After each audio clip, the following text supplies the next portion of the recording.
Ladies and gentlemen, how about one more round of applause for our Little Knights cheerleaders?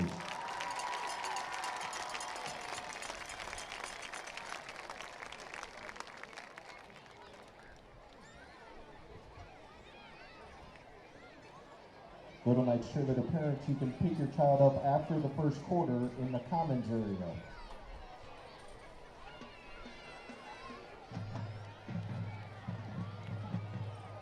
Ladies and gentlemen, please welcome to the field the 2024 Otsego Marching Band.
Now, please rise for the playing of the Otsego alma mater.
Presenting the colors this evening is the Libarger Grimm American Legion Post 441.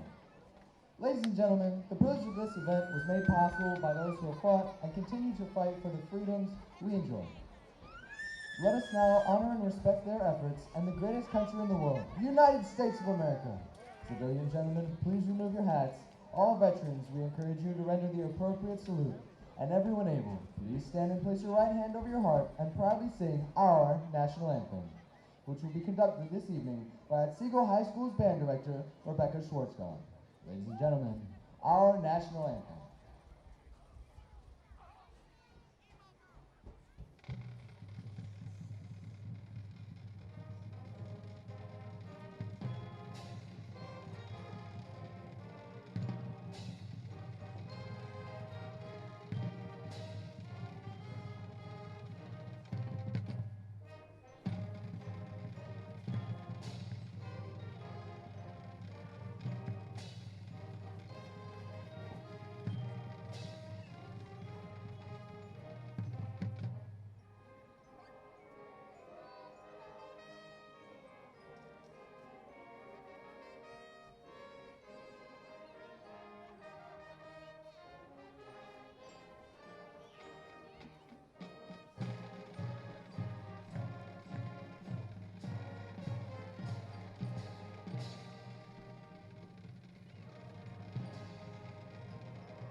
Ladies and gentlemen, welcome to the castle for tonight's league match between our guests, Oak Harbor Rockets, and our very own Otsego Knights.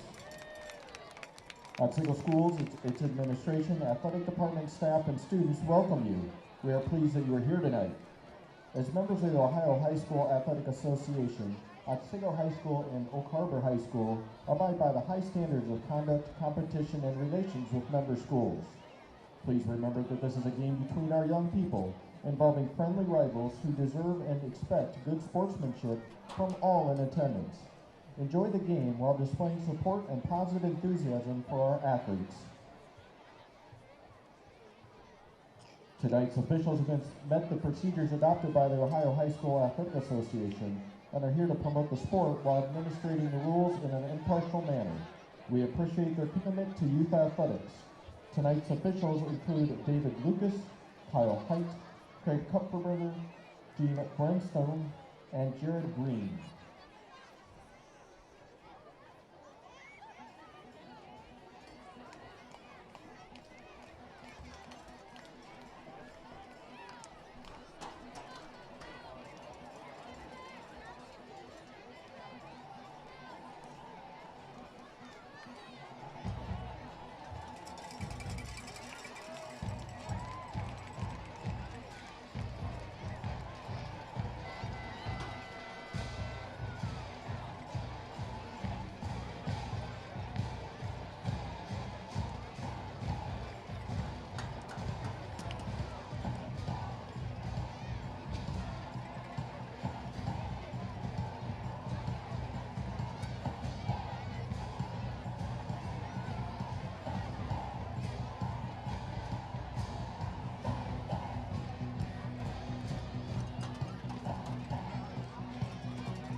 Ladies and gentlemen, the Fighting Knights of Otsego.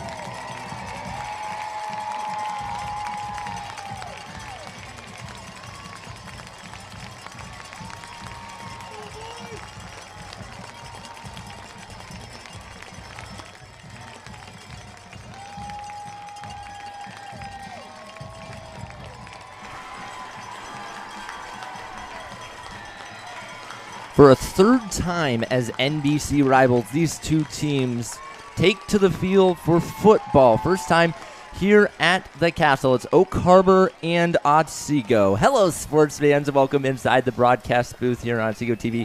My name is Caden Knapp, and I will be your commentator for today's game, which features an undefeated Oak Harbor team and a 4-2 Otsego team. Oak Harbor's just been on an absolute roll as of lately. They've left off right where they picked up right where they left off at the conclusion of last season. They were picked to win the NBC preseason, and right now they are 3-0 after big victories over Maumee, Lake, and Rossford and Fostoria, not Lake. And then the Knights, on the other hand, well, they fell to Genoa last week in a tightly contested matchup. And unfortunately, I mean, they just couldn't convert their fourth downs. They were 0-4 on fourth down, including 2 red zone fourth downs as both teams are getting ready to play on the field. And another thing to mention about the Knights is this year they're going to be left without Caden Hutton for the rest of this year, and it'll be interesting to see if Mason Rowe or Carson Williams are the quarterback between the two as we're getting ready to get this game underway. The Knights won the toss, and they elected to defer their choice to half number 2.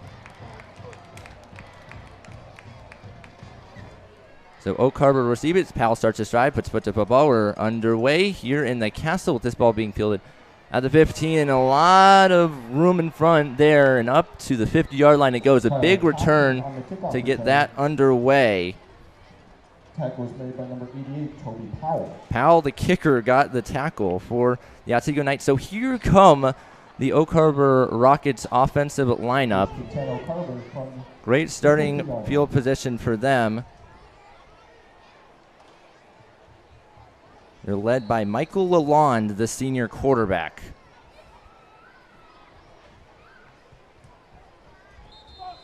And now we have whistles, and right off the bat, we're going to get a backup as there's a false start.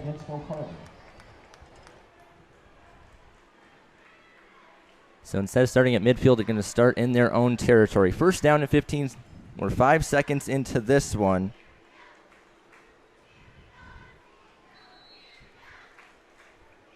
First down, 15. From the gun. Here go the Rockets. Back to pass the line. That is caught. And right off the bat, we're going to get some more running upfield. Still going out to the 21-yard line. That was a good run by Tyler Thompson after the catch. He's a senior. That was reception number 16 this year for him. Heading into this game, he had 311 yards receiving and averaged 20.7 yards per reception. Up to the line of scrimmage quickly go the Rockets, and it's a quarterback keeper all the way, and Lalonde is going to make it down inside the 15 to the 14-yard line. Lalonde has 371 rushing yards this year and 886 passing yards. He's just been a fantastic quarterback for Oak Harbor, a huge reason why they are undefeated this year. He started both matchups against Otsego last year.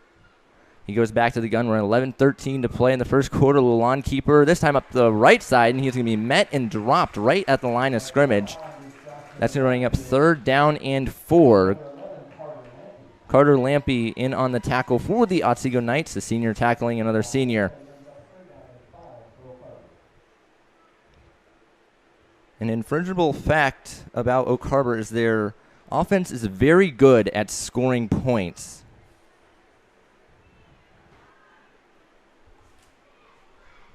So we're at 10 minutes and 40 seconds to go in the quarter. They've scored 294 points this year. We have a flag down as Lalonde up the left side now has a few blocks, and he's going to go all the way to the end zone. Touchdown Rockets for the time being. We do have a flag down, and it's going to be on Oak Harbor.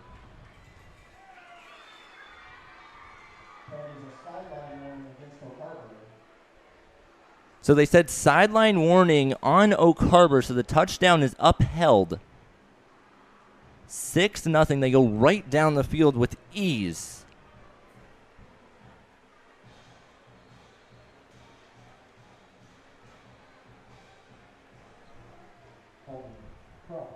As Krupp is out to kick the point after touchdown. He is 38 of 38 this year kicking points after touchdown. Make it 39 of 39. 7-0 Rockets. That didn't take long. They are, like I said, a fantastic offensive team. They averaged 49 points per game. So we're at 10 minutes and 30 seconds to go. That was a 90-second drive, and now we'll see how the Knights respond. You would assume that they would be back to even more run base than they have been, because last time Mason Rose started, they only passed the ball 2 times.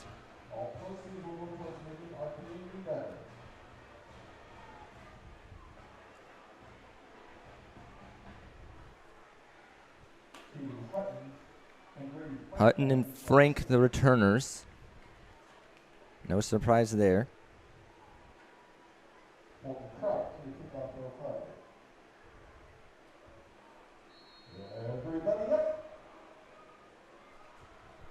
Here goes Krupp. Starts his stride, puts foot to football, gets us back underway. This is a booming kick that's going to be fielded at the 1-yard line by Keegan Hutton. And he's going to make his way across the 20, stutter step down to the 23-yard line. A good return for Keegan Hutton, the junior. And here come the Knights offense.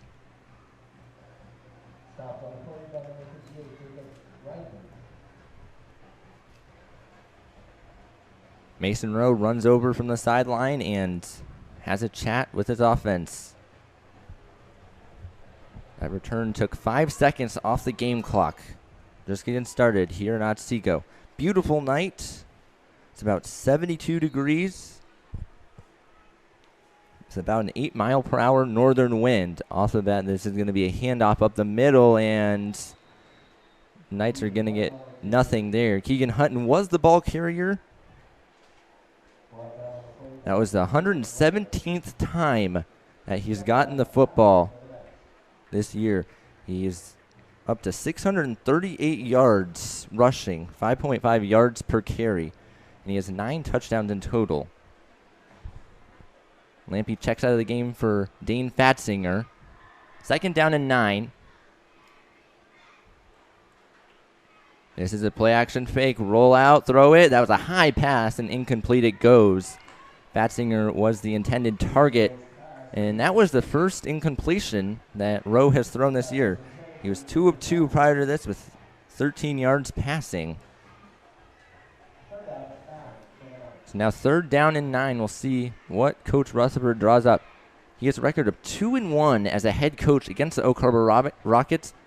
All matchups against the Rockets as an Eastwood head coach came in the 2nd round of the postseason in his tenure out in Eastwood. Up the middle goes this football, and the Knights will not get to the line again. Keegan Cutton was the ball carrier, making it up to the 29-yard line. 4th down. And it looks like the Knights are keeping their offense out there for the moment. Nope, now they're going to send out the punting unit. I was going to say, it's like, I don't know if you want to do that this early as we're at 9:21 to play. This will be punt number 14 of the year for Jack Rowland.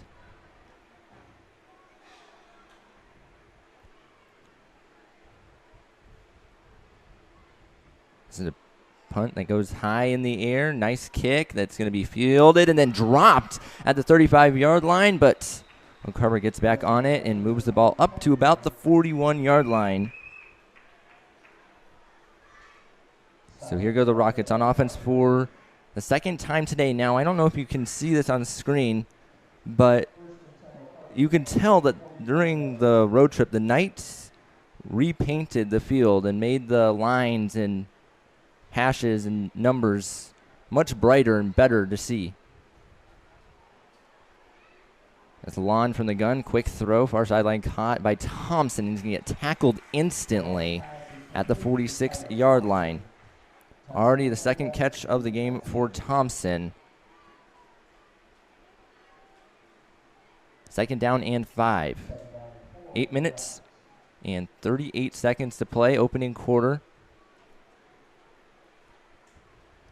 Back to the gun goes Lalonde, and now he's going to take off. Has a big lane, few blocks, has a 1st down and more into enemy territory, still going. And he's going to finally get tracked down at the 30-yard line. A big chain mover for him. It was a gain of about 23 for the quarterback.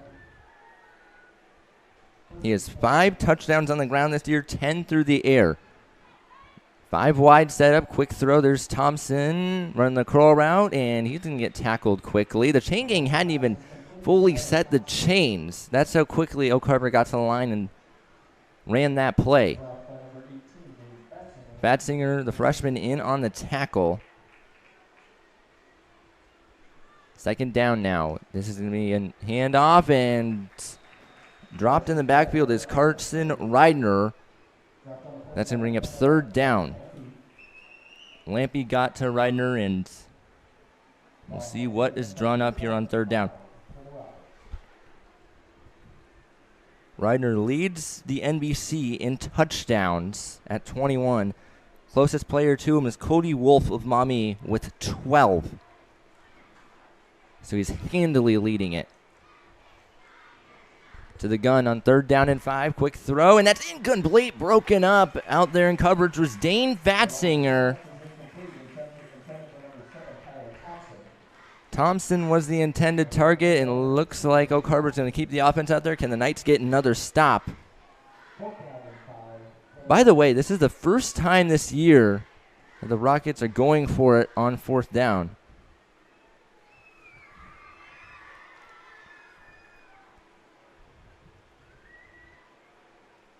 They're not in 4th down situations very often. Too far for a field goal, too short to punt it. Back to pass Lalonde on 4th down, throws across the middle of the field, and it's incomplete. It went through the hands of Cooper Schultz, the junior, and the Knights turn over the Rockets on downs. Good stop for the orange, black, and white with 7 minutes and 16 seconds to go in the opening quarter. The offense is going to trot right back out there. Let's see if they can build off the momentum.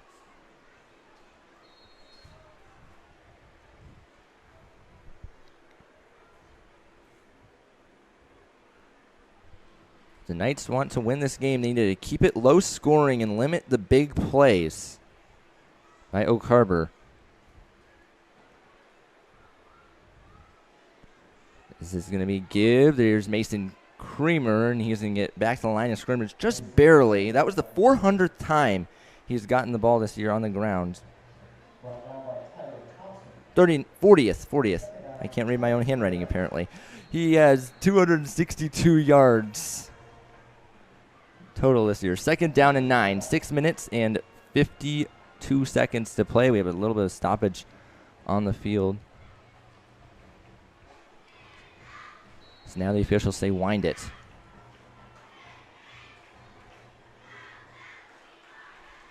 Creamer averages 6.2 yards per carry.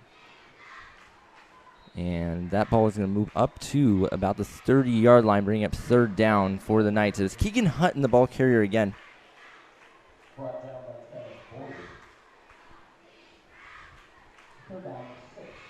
It's officially third down and 6. They need to get up to the 36-yard line. They're at the 30. Lampy is into the game. Lampy has 3 receptions for 42 yards this year. All 3 of those catches came on fourth down as well, interestingly enough.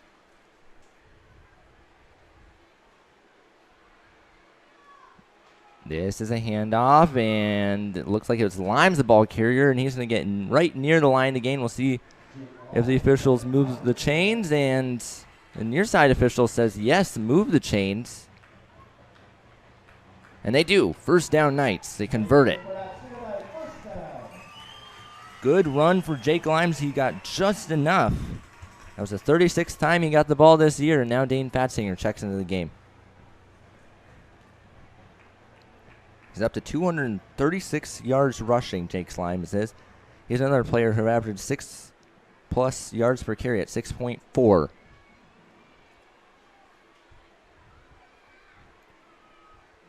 This is a handoff, and there's another minimal gain on first down. It was Hutton who got the ball. Second down and 9.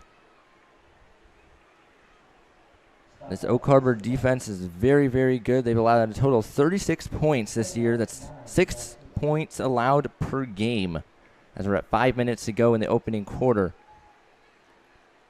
6 of their defensive starters are seniors. All 11 of them are upperclassmen. 11 of 11. With the other 5 being juniors. To the air go the Knights on second down, and now Rowe throw downfield, and it's caught. That's Jackson Vollmer making the jump catch and moving the ball into Rocket territory at the 48-yard line. A good pitch and catch for them to move the sticks. I don't know how Rowe got that ball out. It looked like he was going to be taken down in the backfield, or at the very least take off and get minimal yardage, but instead he throws it, stayed composed, and Chain Gang moves the chains.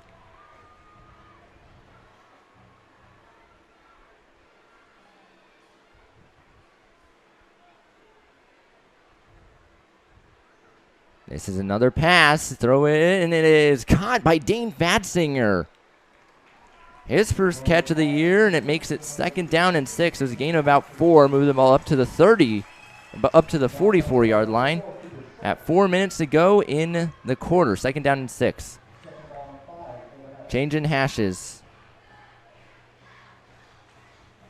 This Oak Harbor pass rush is very good, so quick passes tend to do the job if you can do them correctly and execute them at the right times.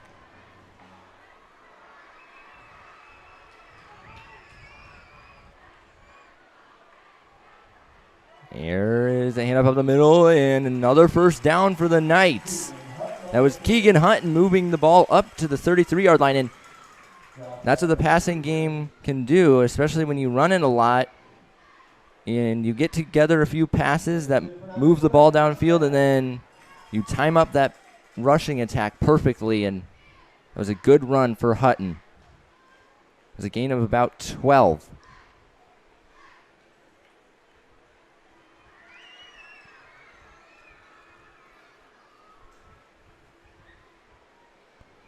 Here goes Rowe now. Another handoff, and this time the ball is going to move up to the 31-yard line. It was Hutton getting the ball again. The Knights are so deceptive with who they hand it off to. They tend to have 2 or 3 backs in the backfield at a time and like to fake it one way and go another. Sometimes even double fake it.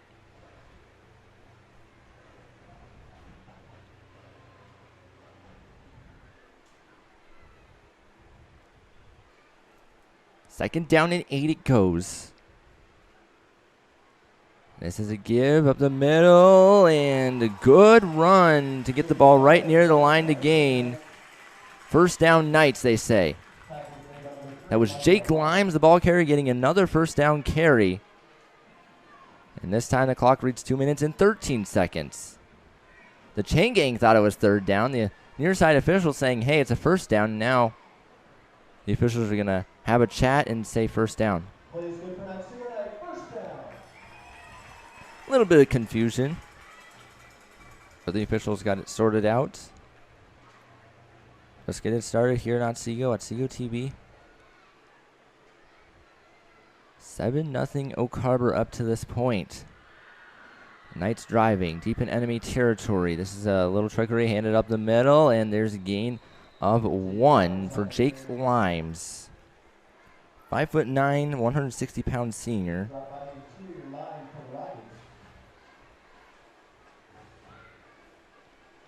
Second down and 9. And if the Knights want to win this game, they got to have long possessions as well, on top of holding our Oak Harbor to as little points as possible.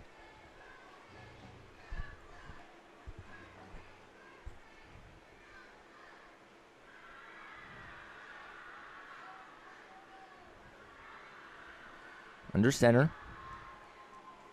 There's a give up the right side, and Limes is breaking tackles and goes down inside the 10-yard line to the 8.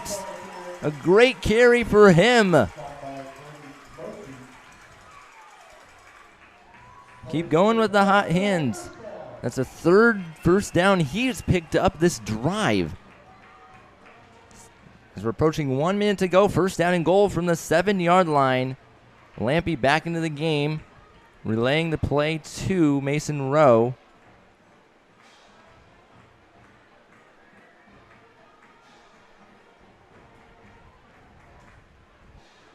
Rowe primarily plays in the secondary and returns punts.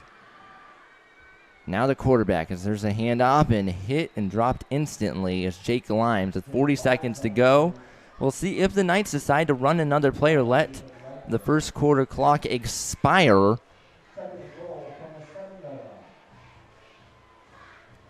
They're still at the 7-yard line. It looks like they're in no hurry. 25 seconds in the game clock. The play clock is turned off.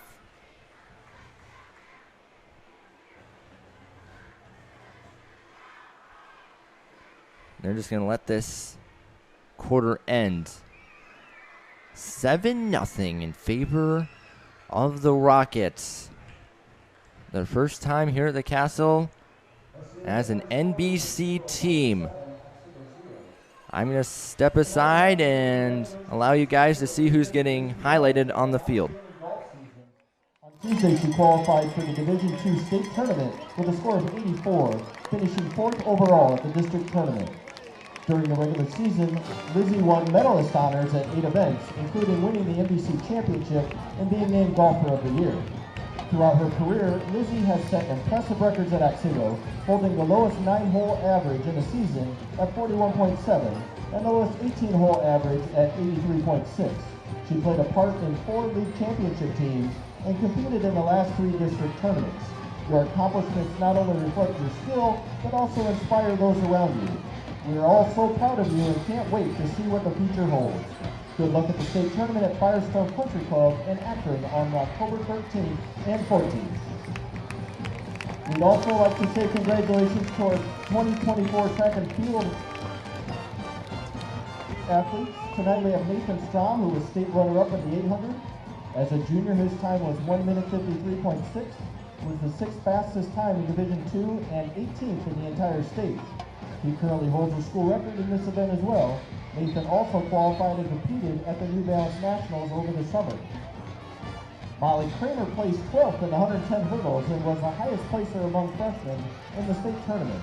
Her best time of 15.56 was 19th best. We'll be honoring the other athletes in just a moment. Second quarter play, getting ready to get started. Second down and goal for the Knights. They average 22.8 points per game. Caden Knapp, Otsego TV. This is a give to Limes, and he's going to get met and dropped in the backfield at the 11-yard line, so it's second down and goal from that point. Third down and goal from that point.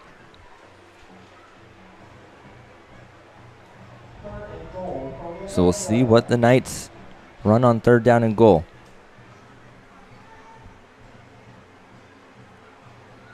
One of two today on third down.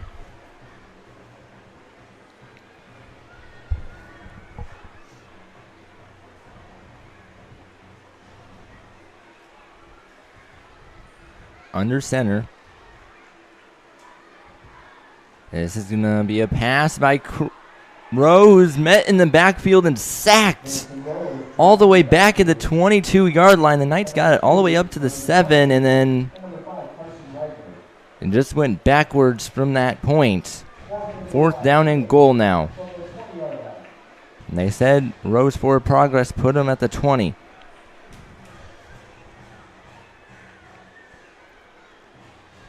This is the first field goal attempt of the year for the Knights. It's Toby Powell set to kick it.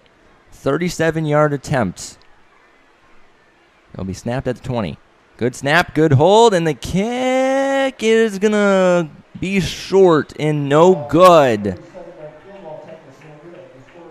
So the Knights 0 of 1 this year in field goal kicking. The operation was very good, and it was online. It just did not go through the uprights because it was short. Send you back down to the field as the rest of the athletes will get honored.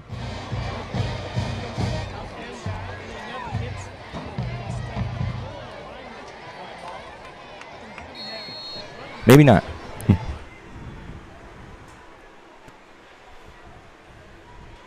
They will eventually, as there's a handoff, and there's a gain of about 1 for Reidner.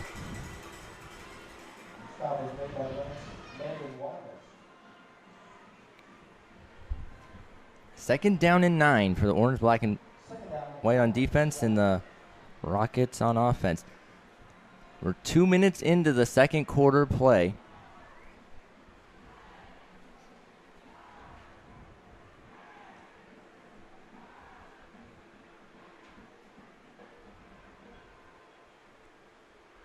Lalonde back to pass, rolling to the left, throw it downfield, and that's caught by Thompson, who gets shoved out of bounds instantly, but it was a gain of about 10 to move the sticks. It was Hutton in on defense. Ball at the 30 now. Offensive possession number 3 for the Rockets. Send a man in motion, now handed off the middle, and there's another first down carry still going up to the 50-yard line. That was Brady Luce, the senior, and that'll move the sticks.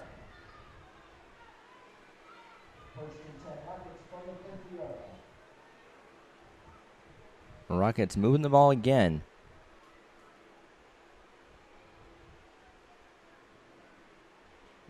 Lond handed up the right side. A flag is down, and that's a gain of about nothing. But we do have an offensive hold, and it'll be the second penalty of the game that involves the yardage. 42 feet was 4th best in Division II in 2024 and tied for 10th best in the state. Brooke Simon holds a school record in this event, along with the shot put and the hammer throw. Molly, Leah, and Brooke were also part of the 2024 NBC Championship team who won the first girls' league title since 1990. Congratulations to these four on their state tournament honors, and good luck to them and their teammates this coming season. There you go. The rest of the athletes of the four that were getting honored just got honored, as there is a gain of a couple on second down. It's going to be third down and very long, third down and 18.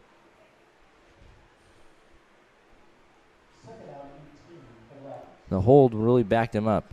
Or second down and 18. The scoreboard said second down and 20, but whatever, as we're at 8 minutes and 41 seconds to play. Near sideline hash, three receivers bunched to the far sideline with one to the near. Lalonde had trouble getting that snap, but now he's going to rush across the middle field. Still going back into Knight territory before moving the ball up to the 44-yard line. Keegan Hutton in on the tackle. It was a great second down and 18 gain of 14, bringing up third down and 4. Oak Harbor has the false start today, the holding, and then the sideline warning. Of course, the sideline warning doesn't count for yardage the first time. This is a Lalonde keeper all the way, and he's going to get tripped up and get right near the line to gain. This is really going to depend on the spot, and the officials are going to say first down.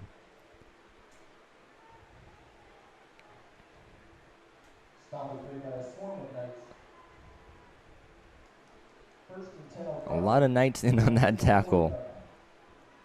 7 minutes and 40 seconds. They gained just enough to move the sticks.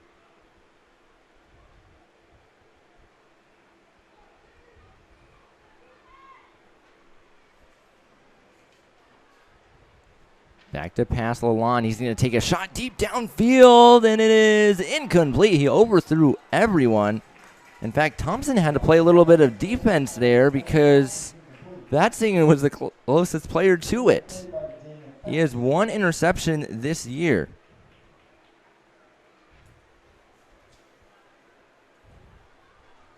Second and 10. That ball was thrown way too early for Lalonde. And there's a first down carry and a nice open field tackle there by Carter Lampy, the senior. Travis Boyer was the ball carrier that time around.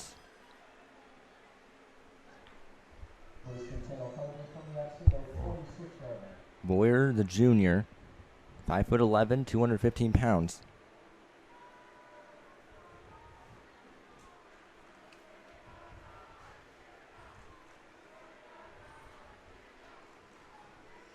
Clock continues rolling at 6:47 to play in the first half.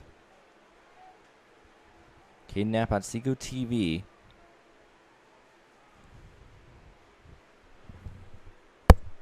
High snap, and now a handoff up the middle, and a lot of room in front of him. Touchdown Rockets, Carson Reidner. That's his 22nd touchdown of the year on the ground, and it gives the Rockets a 2-possession lead.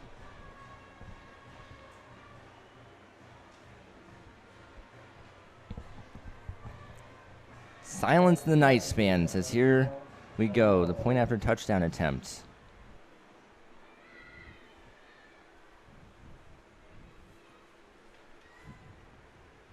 Snap is good, the hold is good, and the kick follows suit. So it's 14-0, 6 minutes, 28 seconds to play in the half. Our graphics USB was not working today, so we had to use the default ones. For those of you who've been watching for years, back when Kevin Vollmer and AJ Digby were doing games, That was the graphic set we were using.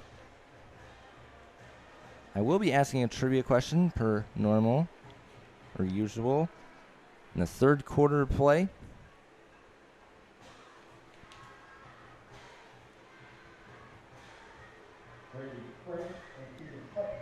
Fulton Krupp is 7th in the NBC in scoring. He's now up to 40 points, all of which coming due to the point after touchdown.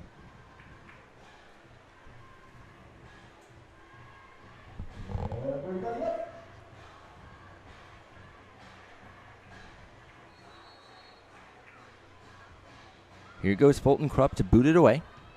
Starts a try, puts foot to football. Good kick, and it's going to be fielded at the goal line, but I think the official said Hutton called a fair catch first.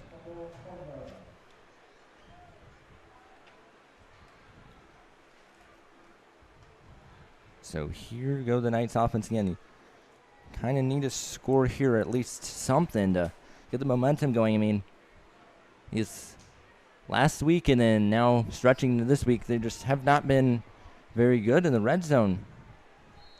Like I said, they're 0-2 last week on fourth down, and they moved the ball this game and got in the red zone, but couldn't make the field goal.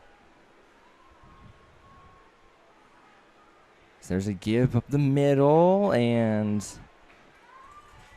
gain of still going. It's a gain of 8 for Keegan Hutton. There's a lot of bodies in that center area.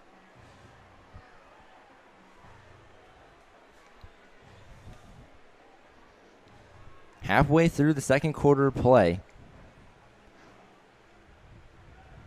Ball now at the 28-yard line. Second down and 2.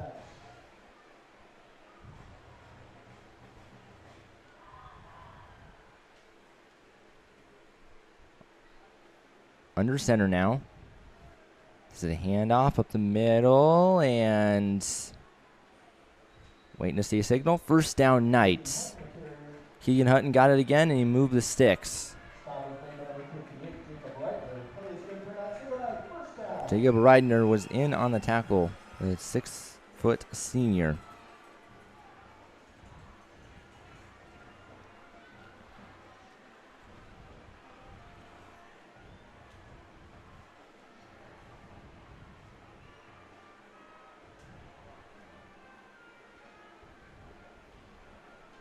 Last year, the Knights scored a combined 41 points in their 2 contests against Oak Harbor. There's another gain of 1 on first down this time.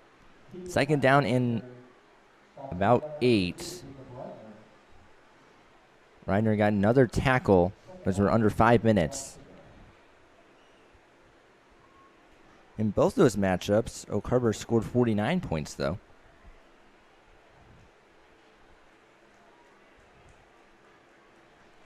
So they're outscored 98-41 last year. That second matchup was the first round of the postseason. So there's a play action fake. Now Rowe is going to be sacked again. This time it moves the ball back to the 25-yard line. Blake Nickel come up with a sack. He's a junior. 4 minutes and 15 seconds. It's now third down and 17. At least that's what our scoreboard says. The Knights 1 of 2 on third down.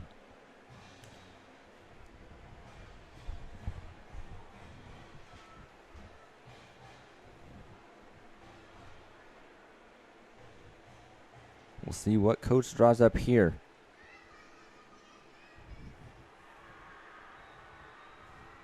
And now we have whistles and timeouts called by Coach Rutherford, their first, so they are down to 2. The Rockets still have all 3 of theirs to use. The Knights right now are ranked 34th in the 4th division and 231 in Ohio. Oak Harbor's in Division 5, so a little bit smaller school, and they are ranked number 10, 119 in Ohio. As I said, they're just a very good football team. And just a really good program in general, year in and year out there in the postseason. As I said, Steve Junga, an article, picked Oak Harbor in the preseason to win the NBC again. And as I had mentioned a little bit earlier, Coach Rutherford has a 2-1 record against Oak Harbor as a head coach. 3 times in 4 years they met up in the second round of the postseason, 2019, 2020, and then 2022. Oak Harbor won the first matchup in 2019, 34-14, and then the second matchup there was no reported score, and then in 2022 the Eagles won 24-20. So Coach Rutherford's relatively familiar with the Rockets. 3:43 to play in the first half. This is Rowe now rolling to the left and throws it off his back foot. No chance there. Now we're going to get a late flag, and it's going to be a roughing the passer. That was a late shove by Jacob Reidener, and the Knights are going to get a free first down. All penalties so far have been on the Rockets. And you know Coach Mike May is going to be really upset about that one. Very unnecessary. I don't know if you saw it off the corner of your screen, but Rowe had let go of that ball, and there was a good 1 to 2 second time period. And, I mean, it's not like Reidener's momentum made him push his hands out.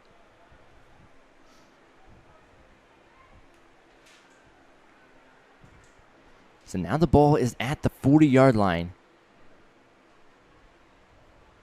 Roughing the passer is an auto first down.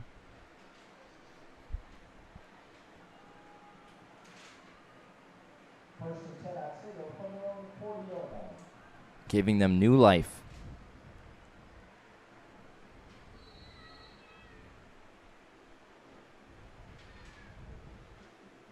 This is a give up the middle, and there's a gain of about 1. That was Keegan Hutton getting the ball again.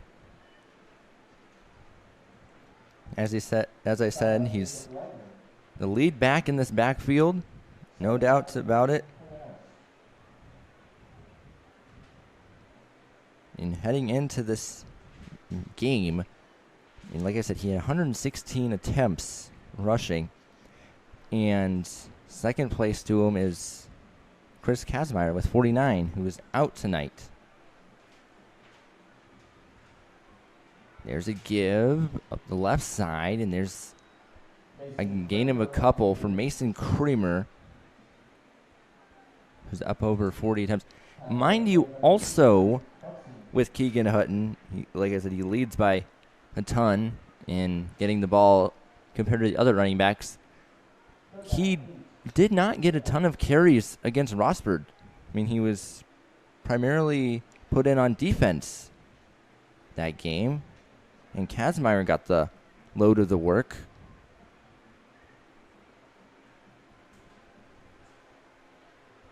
Vast majority of it. As we're at 2 minutes and 18 seconds to go in the half. 3rd down and 8. Roll out to the right, and that pass is deflected and incomplete. Braden Butson, the senior, was the one who got a hand on it, and the Knights go 3 and out after the roughing the passer gave him a free first down. Out trots the punting unit. Once again, for a second time, Jack Rowland is out there to punt it.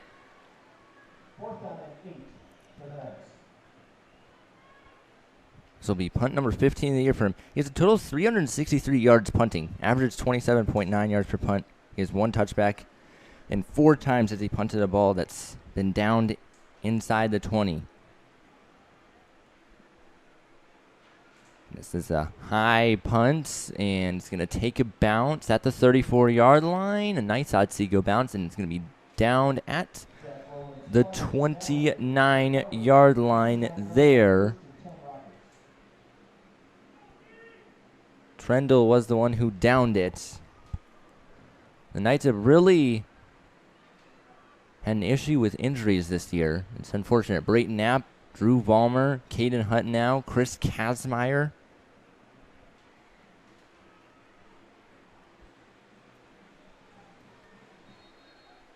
I'm not allowed to say what the injuries exactly are, but, I mean, keeping him out a while. As there's Lalon now, keeping it up the middle, and he lost the football! Let's see who's on it, and it's Otsego. The Knights come up with the turnover. Lampy forced it and recovered it.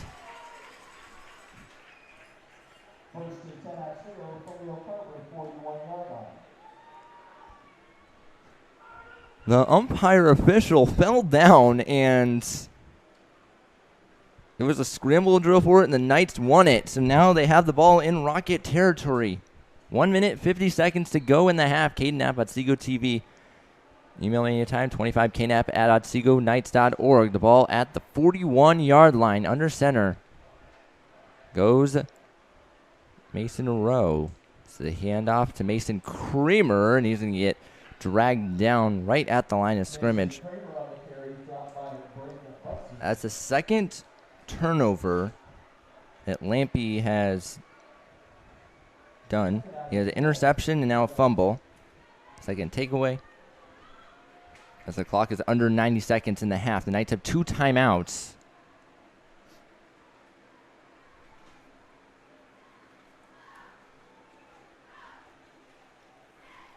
Knights in their huddle.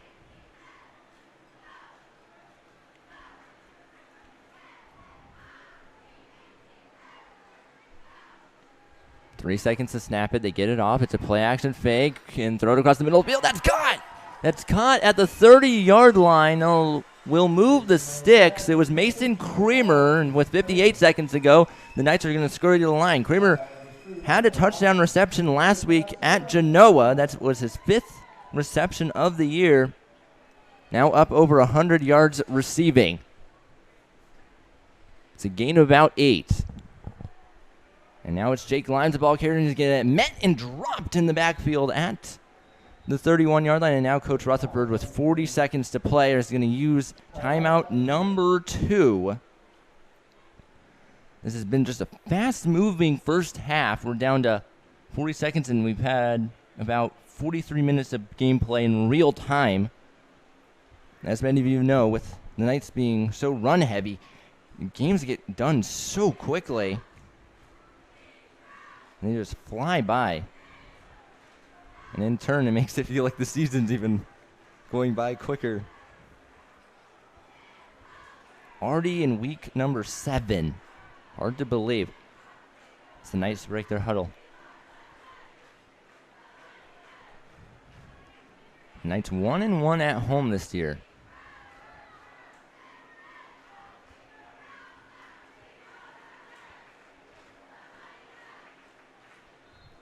Max Preps actually had it wrong, 2-1. Second down and 10 for the Knights. Here go the Knights on second down and 11. Said that was a loss of 1 on the previous play. Back to pass it as he throws, and that's intercepted. No orange jersey was in the area, and Michael Lalonde takes it right back. Oak Harbor brought the blitz and paid off. Each team now with 1 turnover, 34 seconds to go. And with Oak Harbor's offense being such quick hitters, I wouldn't be surprised if they played aggressive here. They have 3 timeouts.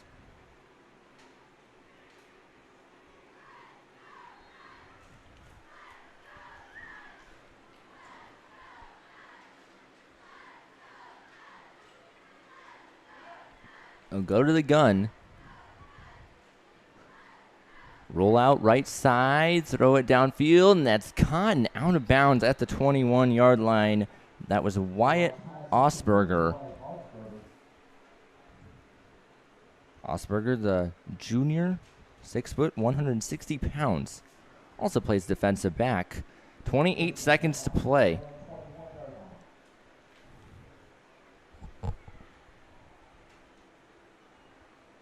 That was catch number 17 of the year for Osberger. 271 yards receiving. And now we have pre-snap whistles, and we have another penalty on Oak Harbor. Back them up again.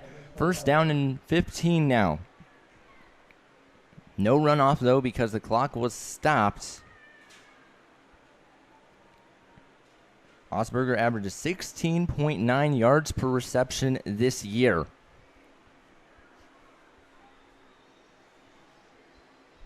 And now we have whistles. The officials are going to have a little bit of a chat.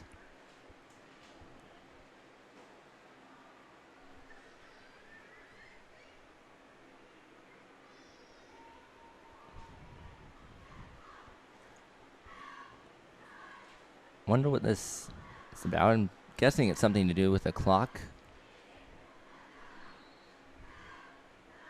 We play football again. Now we have more whistles, and now the Knights are going to use their final timeout. Dragging out the end of the half. Oak Harbor still has all three, by the way. Coach Rutherford knows how big this is. I was watching a little bit of the Oak Harbor-Rossford game. After the fact, of course, from 2 weeks ago. And their first offensive play from scrimmage, Carson Reidner ran it to the house for a touchdown. And I was like, yes, this team is good. And quick hitters. And, I mean, later in the game, they had a punt return for a touchdown. And they had a few other big scores. I mean, it ended up being a 55-6 final. Like I said, in NBC play, they beat Maumee, beat Rossford, and then beat Fostoria. So we're waiting for the Knights to break their huddle.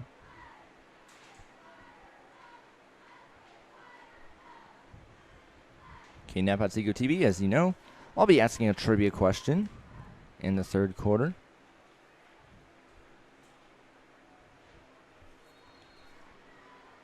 Five wide setup.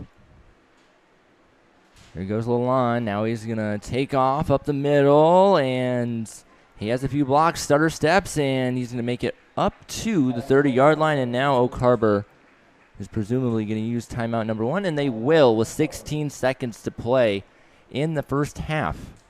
They're up by 14. They will kick the ball to start the second half, so they know how big of a possession this is. If you can get a score, go up by 3 scores, that'd be huge. And the Knights defense has done a good job holding them right now. They've allowed 17.8 points per game this year. Like I said, they've been very good.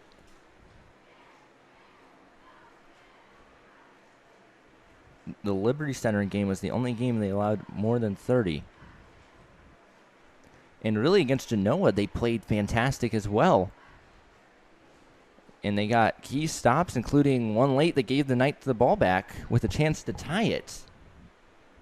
And the offense couldn't score. They put 17 seconds on the clock, so they added a second. Second down and 4. Back to pass. This is a screen. Throw it. And Reidner has a few blocks still going up that sideline. And he's still running inside the 30. And he's finally going to be pushed out of bounds. We'll see where they mark it. 9 seconds exactly on the game clock. It was Grady Frank who will get credited the tackle at the 36-yard line.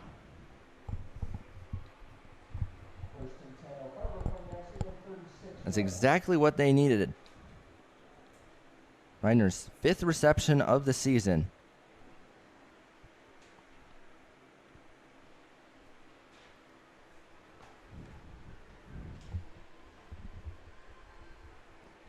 Still have 2 timeouts.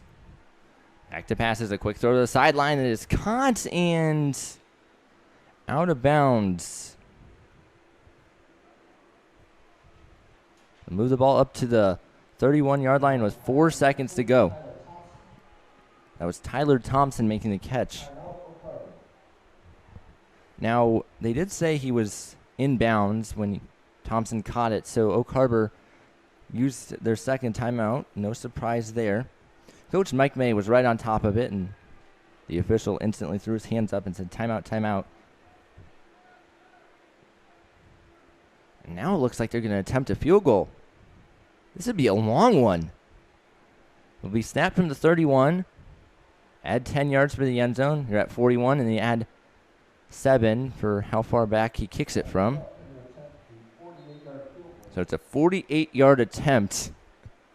This would be something.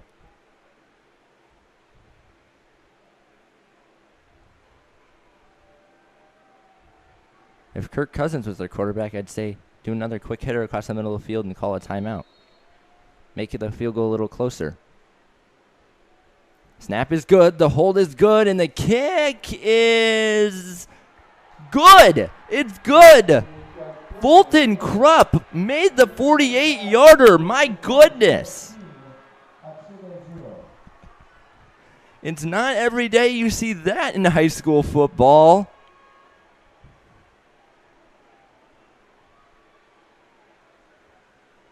(17-0) going to the locker room. That was just the drive the Rockets needed.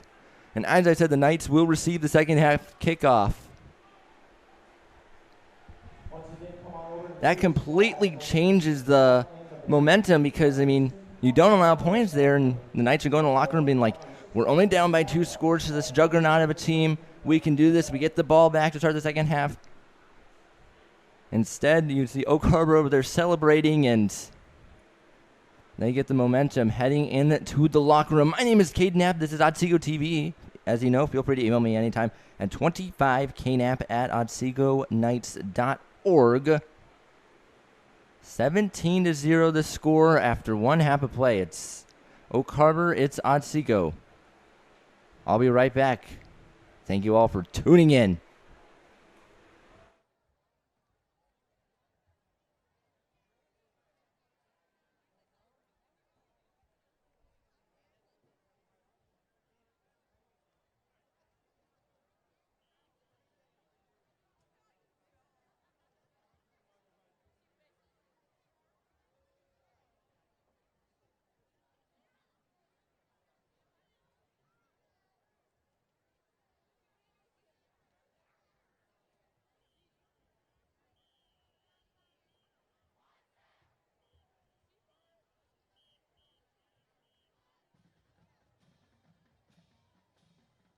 Ladies and gentlemen, get ready to groove as the Oak Harbor High School Marching Band takes you on a high-energy musical journey with the electrifying sounds of Bruno Mars. Tonight, we're bringing the funk, the soul, and the rhythm that will have you dancing in your seats.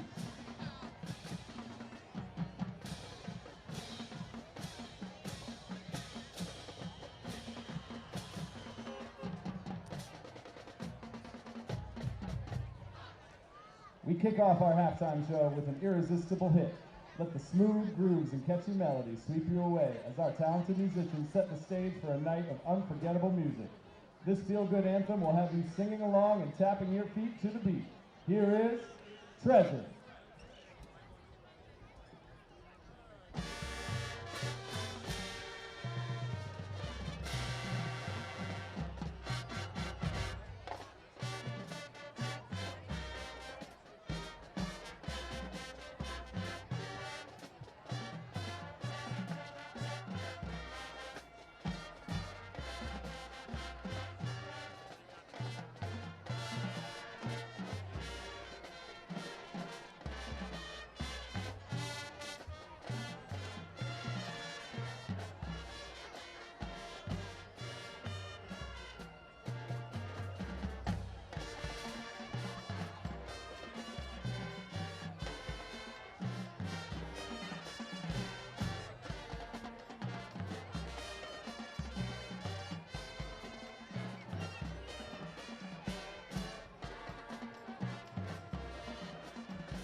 Next up, get ready to move and groove as we turn up the heat with a chart-topping sensation. Tonight, we feature our fabulous majorettes, Cameron Brown, Kiera Denzik, and head majorette Madison Witt. This number is sure to dazzle and delight with high-energy choreography and bold, brassy sounds. Here is Uptown Funk.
Before beginning our final song, we would like to ask for a little help from the audience.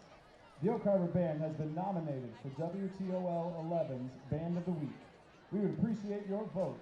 You can vote by clicking a link on www.oakharborbands.com. We greatly appreciate your support. Finally, we bring the show to a thrilling conclusion with a fast-paced and fiery closer. With its driving rhythm and powerful horns, this song is the perfect way to cap off our Bruno Mars tribute. Hold on to your seats as our band delivers an electrifying performance that will leave you wanting more.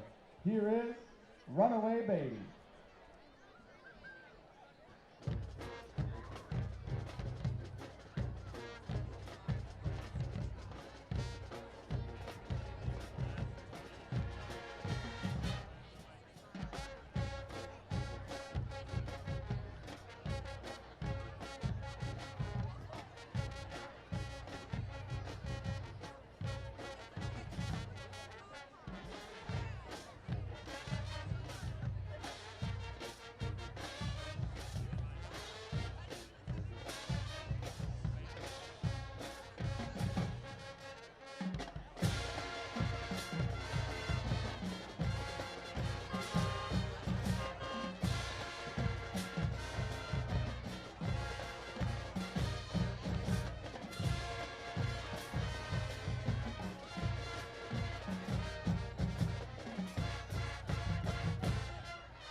We kindly thank you for your generous attention this evening.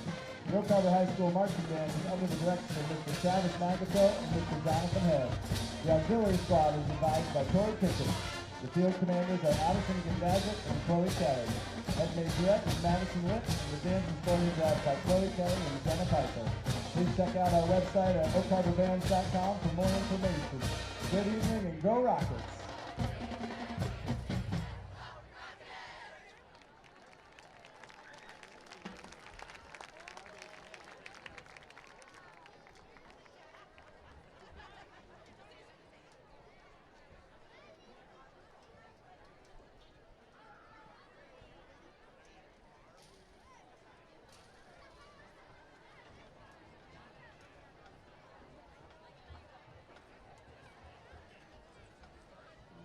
Ladies and gentlemen, presenting the 2024 Otsego High School Marching Band. Under the direction of Rebecca Schwarzkopf and then on the field by senior drum major Maxwell Miles and junior drum major Maria Barton. For your halftime entertainment this evening, we present Unlimited Time. We begin our show with two pieces from the Circus Soleil show, Journey of Man. Initially released in the year 2000, Journey of Man is a celebration of the human spirit that combines the unique artistry and music of Cirque du Soleil with the power of large format film. Featuring senior drums Zara on mellophone and junior Ray Smith on trumpet. Sit back and enjoy Journey of Man.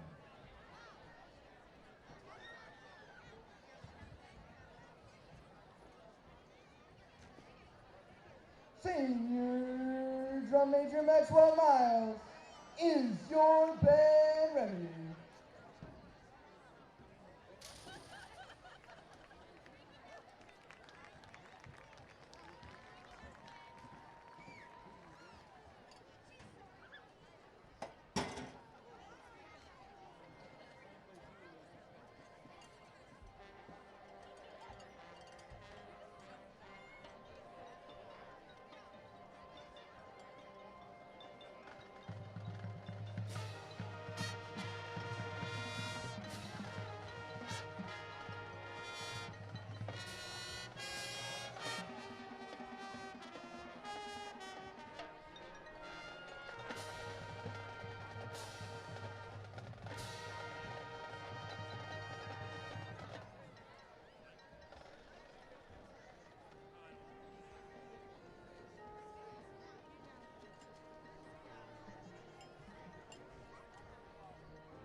The 2017 movie The Greatest Showman celebrates the birth of show business and tells of a visionary who rose from nothing to create a spectacle that became a worldwide sensation.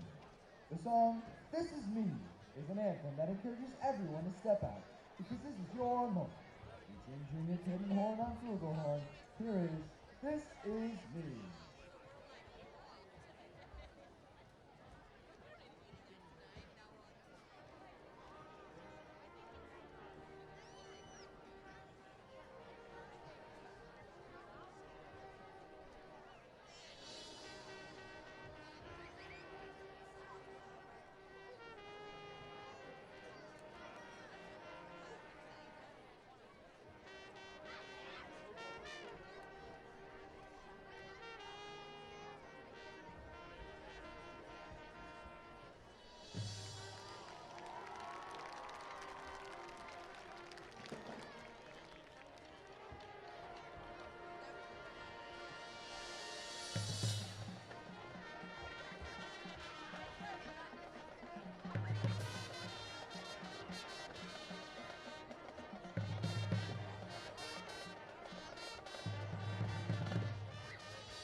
today we close with Distorted, a piece that was featured in the Cirque du Soleil show La Nuba, a show that ran for 19 years in a custom-built, freestanding theater at Disney Springs at the Walt Disney World Resort.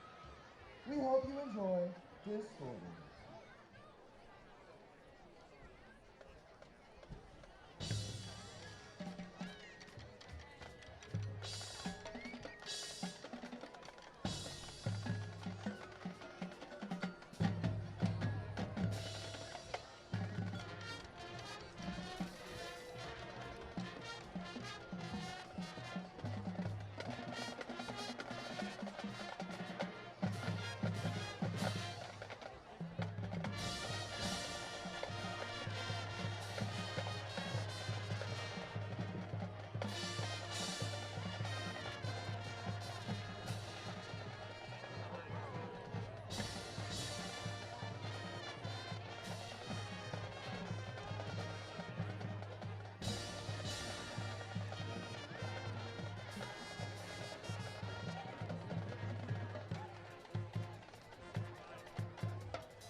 Ladies and gentlemen, the Otsego High School Marching Band, the direction of Rebecca Schwarzkopf, introducing some Janet Bird, Megan Moon, Lee Grable, and Blake Robinson. Let's hear it one more time for Otsego Marching Band.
Welcome back to Otsego TV. We're getting ready to start half number 2, and I'm going to welcome you back inside the broadcast booth. My name's Caden Knapp. I've been your commentator so far today. It's currently 17-0 in favor of the Oak Harbor Rockets, who will be playing defense to start half number 2. Lalonde had a rushing touchdown in the first half, and Reidner had a rushing touchdown as well. We're about 30-ish seconds away from getting half number 2 underway.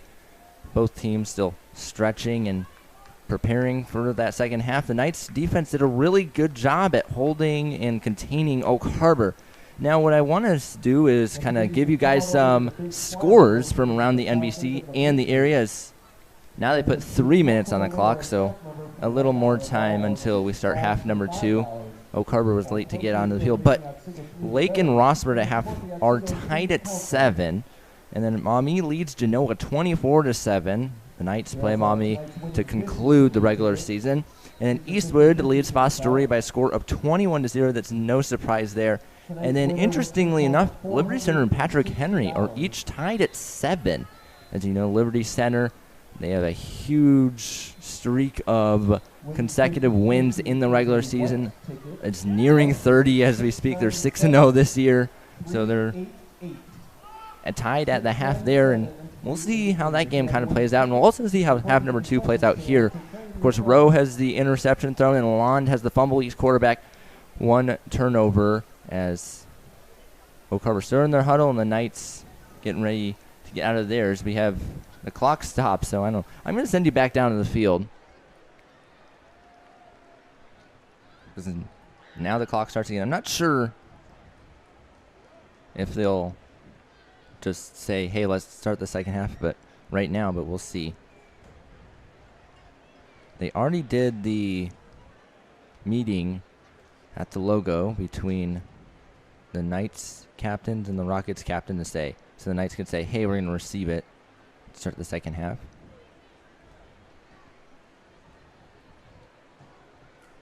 There was an incident years ago, and this isn't in relation to the Knights, but where the officials kind of like confused Dak Prescott, and because when you flip the coin, you say, hey, team A, so you choose to defer, they're technically saying, oh, we're going to wait to choose until the second half, so team B has to say, oh, we'll receive the football.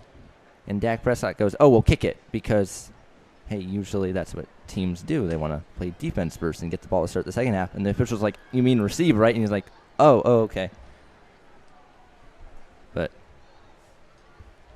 getting ready to start half number 2. Knight special teams unit out there to return it. This kick will go to the northern end zone. Fulton Krupp has a 48-yard field goal that he made at the half's end. Fantastic kick. As I said, I mean, not too often you see that.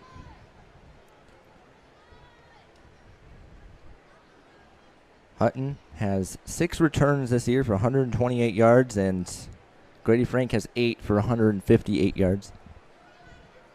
Big change of things after the first few weeks. They were negative when it came to return yards, at least according to the stat book I'm provided with.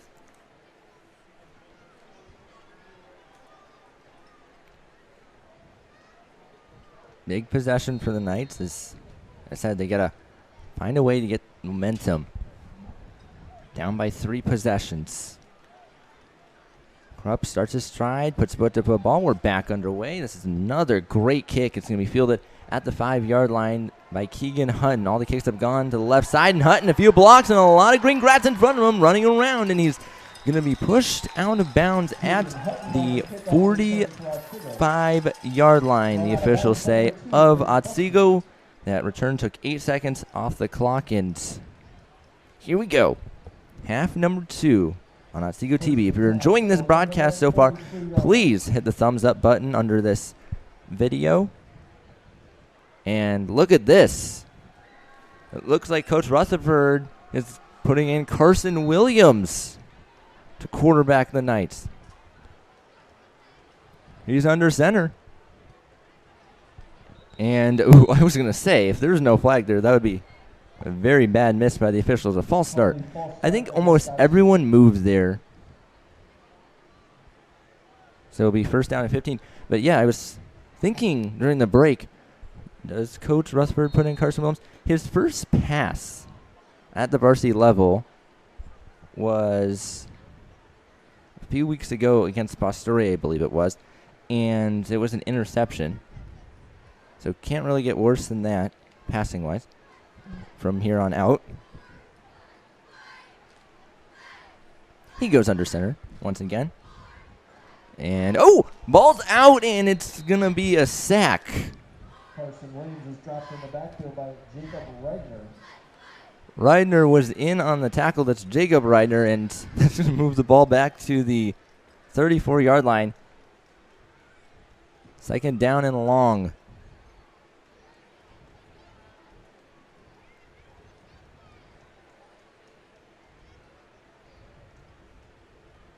Second down 19 for Otsego. Yes, Williams is 0 of 1 this year passing with that interception. That was his only pass. Just double checking. 11-11 to go in the quarter. This is second down and 19. It's a handoff to Kramer, sweeping up the left side. He's going to get back to the line of scrimmage and maybe a little bit further up to the 35-yard line, bringing up third down and long. The Knights are 2 of 3 today on third down. Third down 19 for Otsego. The officials say no gain there. Third down and 19 officially.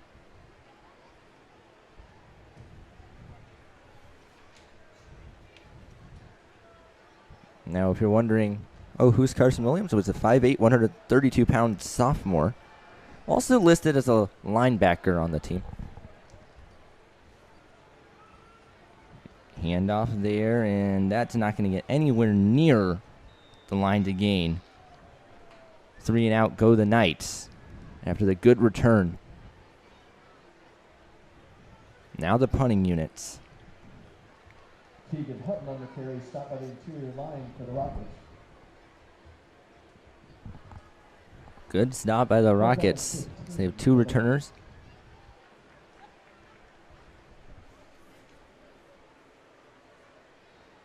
Reidner and Schultz, it looks like, are out there to return it. Rollins takes the snap, boots it high in the air. Fair catch is called and is going to be fielded at the 30-yard line by Schultz. Against Rossford, Schultz had a muffed punt that Rossford recovered. And then earlier, if you remember, he had an issue retrieving the punt, but they're able to get back on it. Here we go.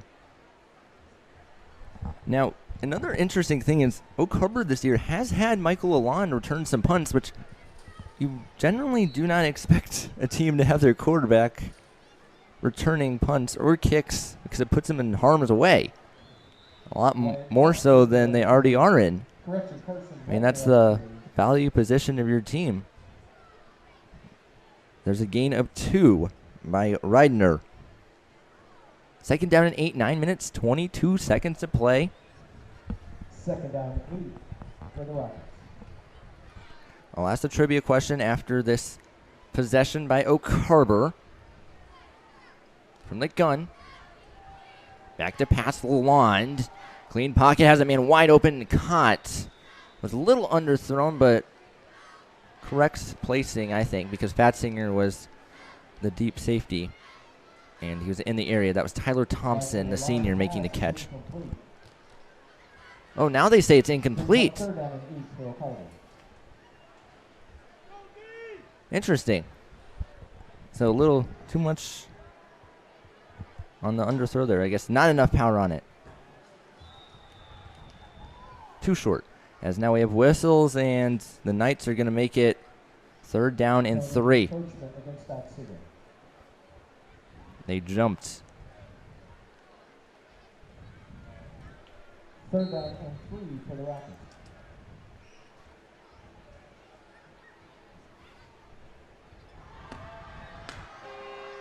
Here we go. 9 minutes, 3 seconds.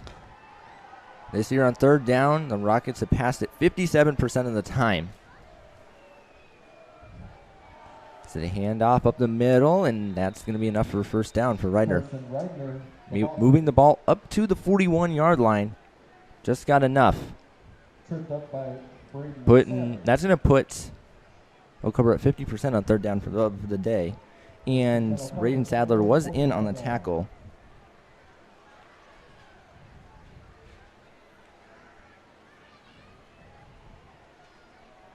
Here's another handoff, and this time it's going to be a gain of maybe a yard for Ryder. On the carry. Stop is made by Braden Sadler. Now, this Oak Harbor team is so good that their backup running backs, Blake Nickel and Micah Miller, each have 29 and 25 attempts. Nickel 136 yards, Miller 210. And Nickel also has 3 touchdowns. Back to pass on second down. This is caught in the flat and then run upfield past the line to gain that time. That was Travis Boyer, the junior. Batzinger pushed him out. He said he was just shy of the line to gain. So 3rd down and 1 officially from the 50. Low snap, and this is now a hand ahead, and that's going to be enough for a first down. A bursting run up the middle. On the first down carry for Oak Harbor. That was Reidner again. But yeah, I mean, it's not even close. Reidner is the lead back, and as you've seen, I mean, anytime they've handed it off, it's been him. They're so used to being up late in games. As there's a broken tackle, and up the field and off to the races is Thompson. Touchdown, Oak Harbor. Tyler Thompson. 47 yards. I don't know if you saw it, but Keegan Hutton, after he had the tackle broken, smacked the turf. It's now 23-0. Still a 3-possession game, though.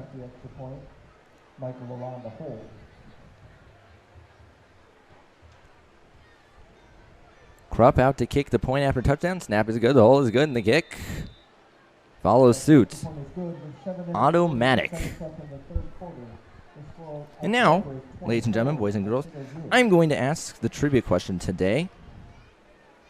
And that question is, who has the Knights' single-season record for interceptions? Once again, who has the Knights' single-season record for interceptions? And if you guess the number, then you get bonus points. Email me anytime at 25knap at OtsegoKnights.org with what you think the answer is, or you can tweet at us. Who has the Knights' single-season record for interceptions?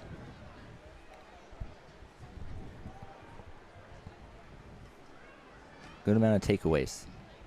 7 minutes, 46 seconds to go. Mason Rowe and Grady Frank back to Otsego.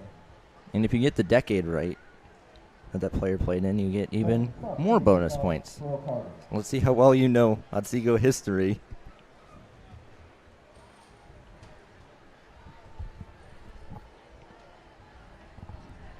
Of course, it's interceptions received, not thrown.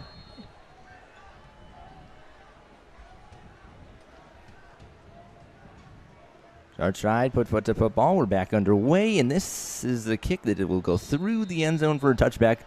Keegan Hutton didn't even think about returning it, so out to the 20-yard line it goes. And so does the rest of the Knights' offense.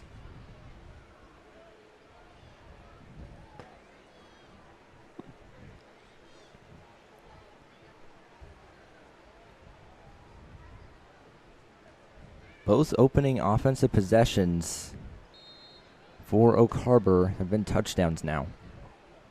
Alon rushed it in the first time, and then there's that Thompson reception. And the Knights are going to gain about half a yard on that play, bringing up second down and about 9. It's Keegan Hutton getting the ball. And now we have an official's timeout. Let's see what this is for. Clock stops, 7 minutes, 30 seconds.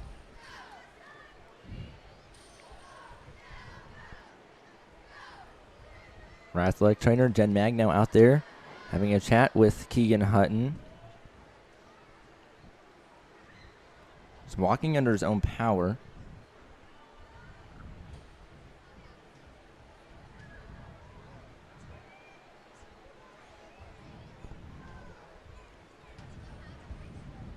Hopefully he's okay. saw his brother Caden driving the John Deere cart. That's Jen Mag's cart usually. And there's a trick and then handed up the left side and backwards that football goes. On the counter for the Knights, dropped by number 5, Carson Reitner. They'll bring up 3rd down and 12 to go for the orange, black, and white. As I said earlier, unfortunately cannot disclose Hutton's injury, Caden Hutton's injury.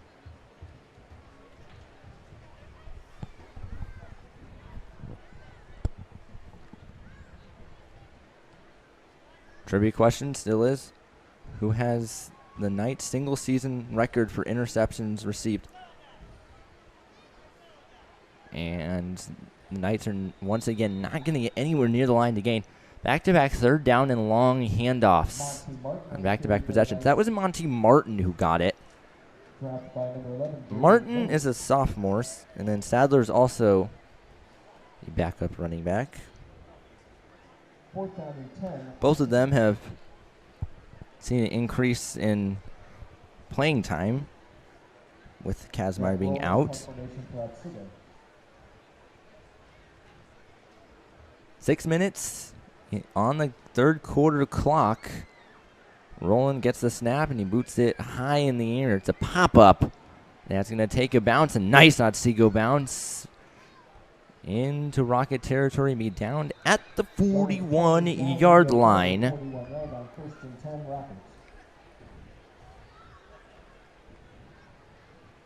We keep getting guesses for the answer to the trivia question.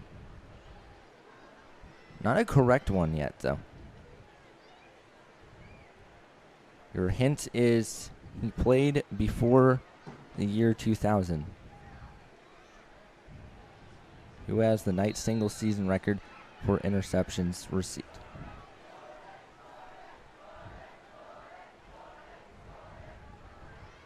.552 to go in the 3rd. Back to pass at the line. It's a quick out. And still going, has a few blocks. And we'll see where Osberger went out of bounds. Run out of bounds by number 18, Batzinger gets another tackle. And they're going to say he went out at the 48. I mean, when the offense gets to the perimeters like that, it's huge as a defender to use that perimeter as a extra defender.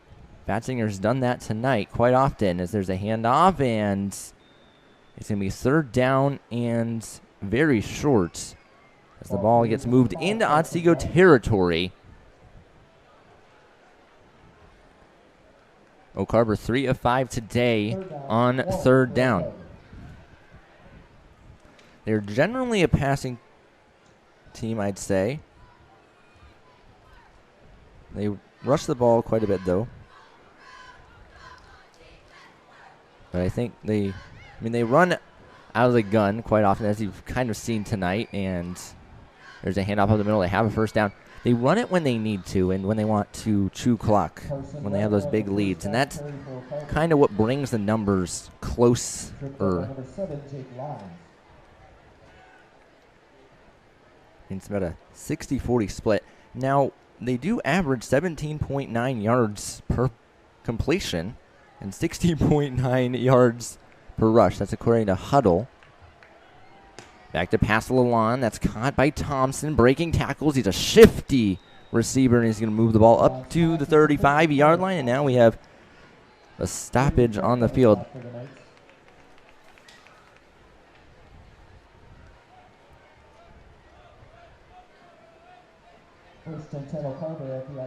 Jack Hartman is in to play defense right now because Keegan Hutton's not out there.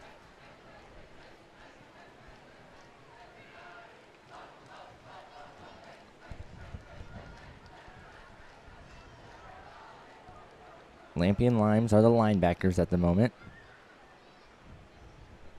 4 minutes, 16 seconds to play in the 3rd. This is a handoff up the middle, and there's a huge hole up the middle inside the 20, still going inside the 10, and Reidner is going to make it down to the 8-yard line. Wow. First and goal, Rockets from the Otsego 3-yard line. And now they're going to get a touchdown. Carson Reitner on the touchdown run for Oak Harbor. Reidner gets another touchdown and makes it 30-0. And now the clock is running. Wow. Once again, the trivia question is, who has the Knights single season record for interceptions? So we have a timeout in the field. Hint, he played in the 80s. Holden Cook into attempt the extra point. Michael allowed the hold. Snap is good, the hold is good, and the kick follows suit. So it's 31-0. If you're enjoying this broadcast, please hit the thumbs up button under it. I'd appreciate it. We had an all-time high in likes for a broadcast last week at Genoa. It was an exciting game. Didn't finish in the Knights' favor, of course, but still a fun one to call. Tomorrow I'll be out in Akron calling the Akron Zips versus Bowling Green Falcons football game for Falcon Media Sports Network. I'll be posting stuff about that on Facebook sometime in the morning. Kickoff is at 3:30. Holton Ruck will also be on the call with me. Frank and Monty Martin back deep for Otsego. We're waiting the kickoff as now it's Monty Martin in to return it. Of course, like I said, Hutton's still not out there. Both Huttons now.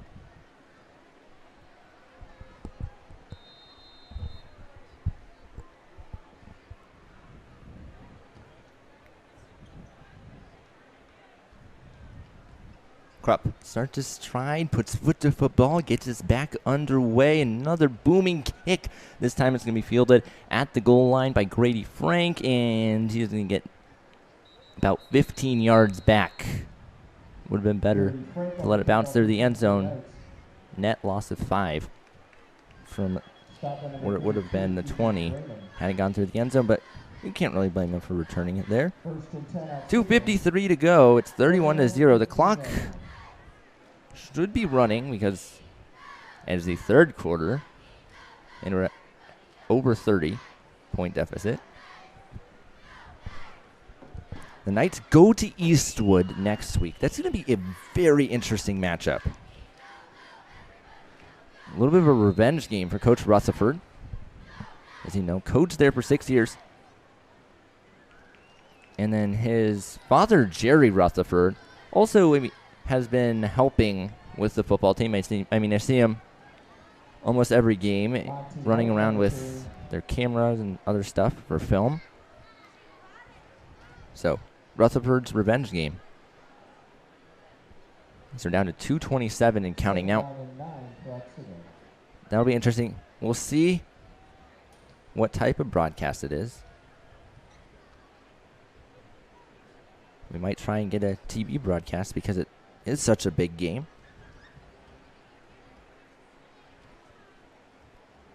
As there's a handoff of the left side and spinning around and getting up to the 25-yard line. Mason Kramer. That's enough for a Knight first down as the clock reads 2 minutes and counting in the third quarter.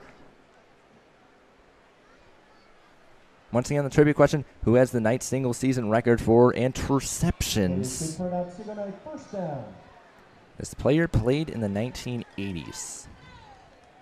I couldn't pin down a year, but I do have the player's name and the amount.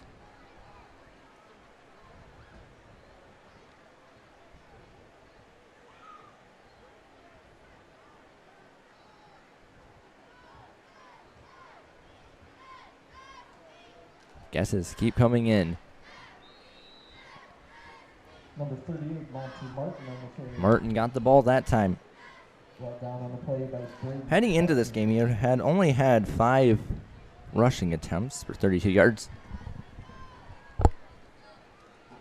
Now, 3 or 4 of those came against Fostoria. All the backups are in. We're under a minute to go in the third.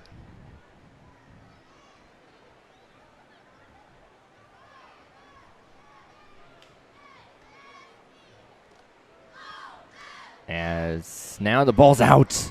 Red beanbags are down, and Oak Harbor's on it. They get the takeaway. Number 58, Jacob Reitner on the fumble recovery. Reidner came up with the fumble recovery. That's Jacob Reidner. And with 30 seconds to go in the quarter, it's back to Oak Harbor.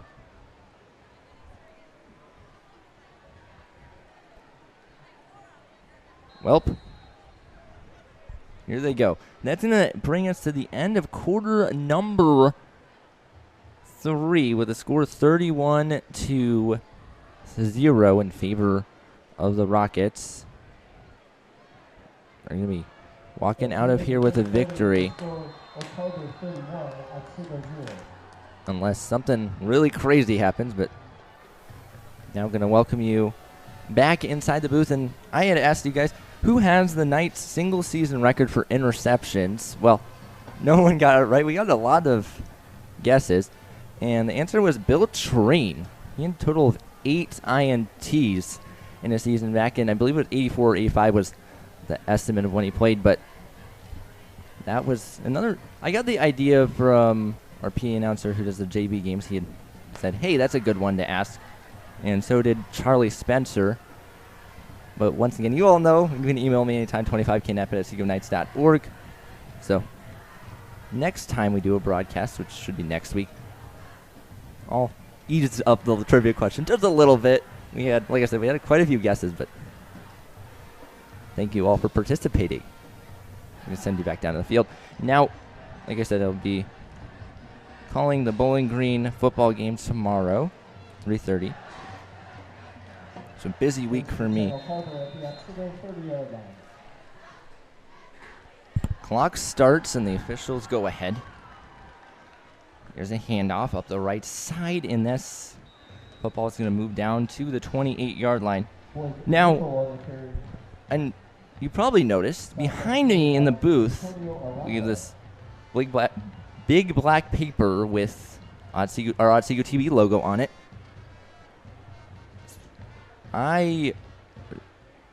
Looks like we got a stoppage in the field, but I was walking up here with our camera person, Ms. Ginger Care. She did a fantastic job. And I walk in, and I see that there because I had nothing to do with me. I'm like, oh, my goodness. When did that get there? And she told me that she did it. I was very thrilled.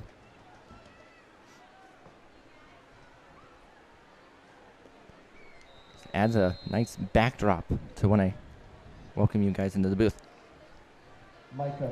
She said that, Jen Mag had reached out to her when she was watching the Varsity game because Jen's usually working the games, which, like I said, she was sick that week.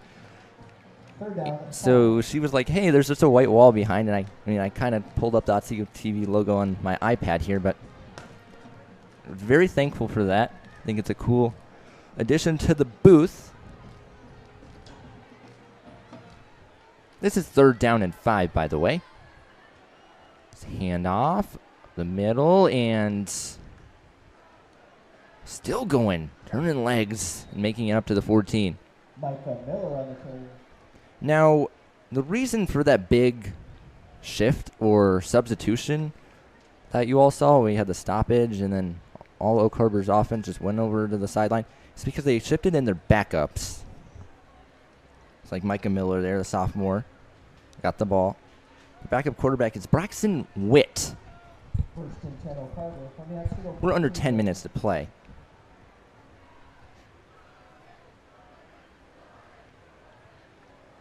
And, oh, the ball's out! A near disaster. But Oak Harbor does keep it. Braxton Witt.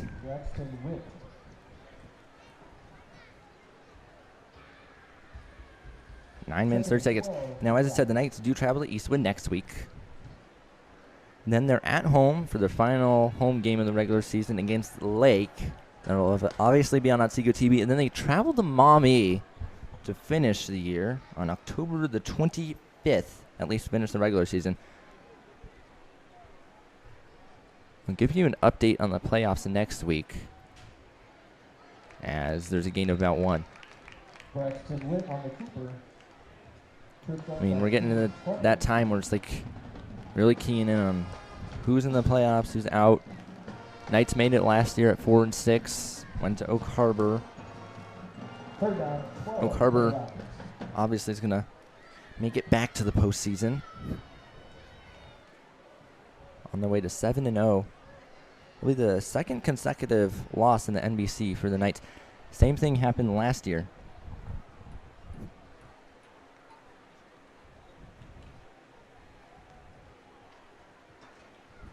It's going to be a tough stretch for them, especially with Hutton being out, Caden. So now we have whistles and timeout called by Oak Harbor with 8:17 to go. It's 3rd down and 12, by the way.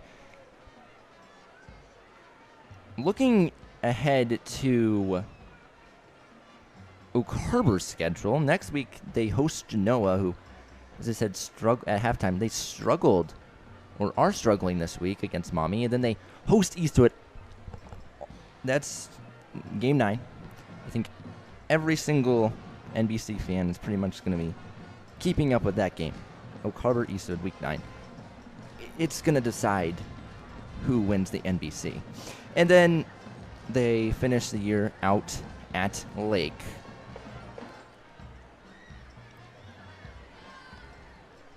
Yes, I think everyone's intrigued with that Oak Harbor Eastwood matchup. Pair of very good teams. So we're out of the Oak Harbor timeout. 3rd down, 12. But not a bad stretch for them, you know. Second year in the NBC. They have the NBC championship last year, and then their favorites this year as that goes through the arms of Miller, an incomplete 4th down.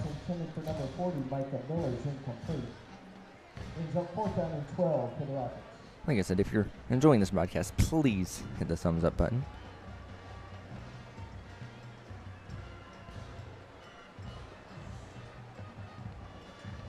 Last week at Genoa, every press box is different. Like, some of them I'll get my own room, some of them I'll be in with everyone.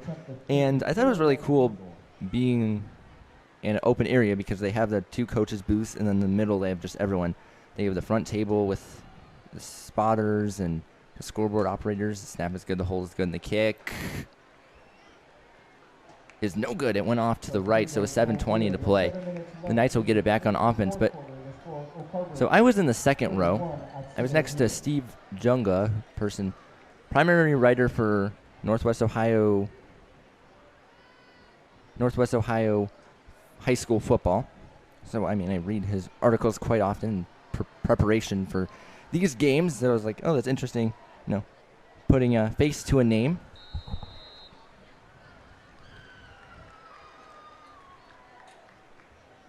So down to 7-11.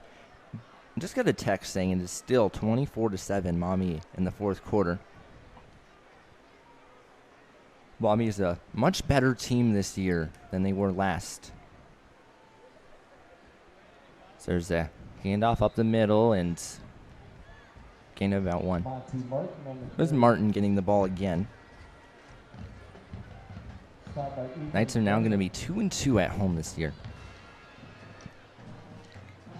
2nd down, 9.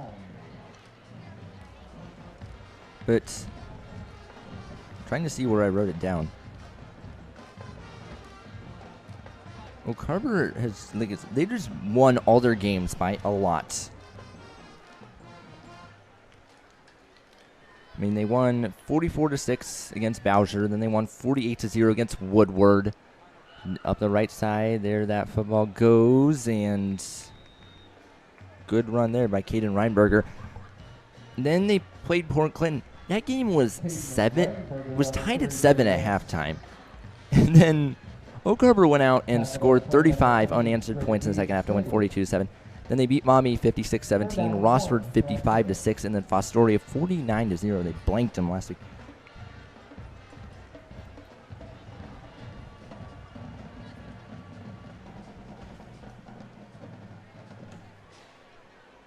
But yes, I believe there's a first down. Their average margin of victory is in the 40s. Monty Martin on the carry for the Knights. Like I said, I wrote it down somewhere, but can't find it at the moment. I just do remember that number sticking out, just like somewhere in the 40s. But yes, they've won just so many of their games by those large margins. And I mean, even looking at last year, it's the same type of thing.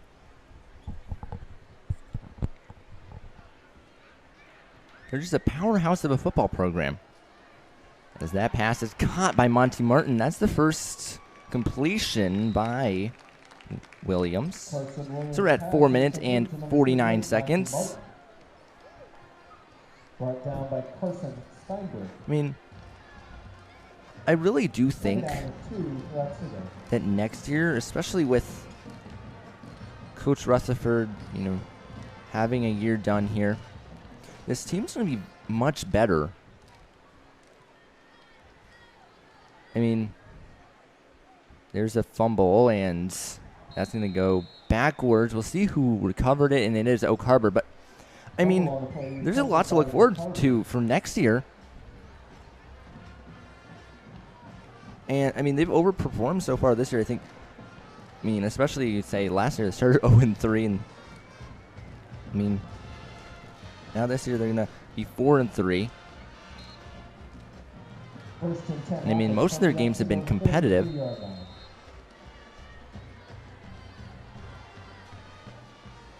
So we're at 4 minutes and 18 seconds. Oak Harbor football at the 33.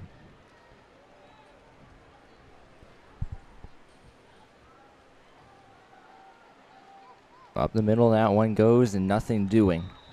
Micah Miller, the ball carrier for Oak Harbor. Draft by number 58, Antonio Aranda. 3 minutes, 47 seconds until this game is over. So Oak Harbor's band's playing I'm Still Standing. It's been a while since I heard that song.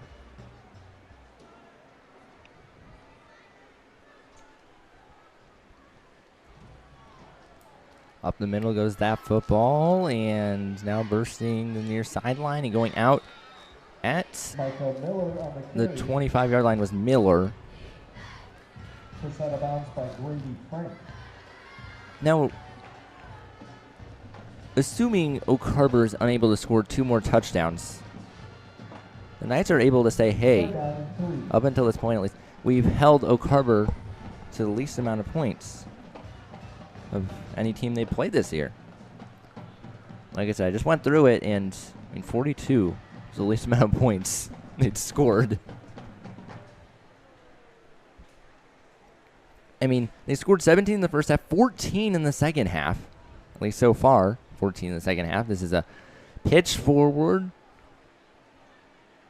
spin around and move it, still going, and that run is finally going to come to an end at the 24-yard line. That's enough for a first down. So we're at 2 minutes and 22 seconds to go.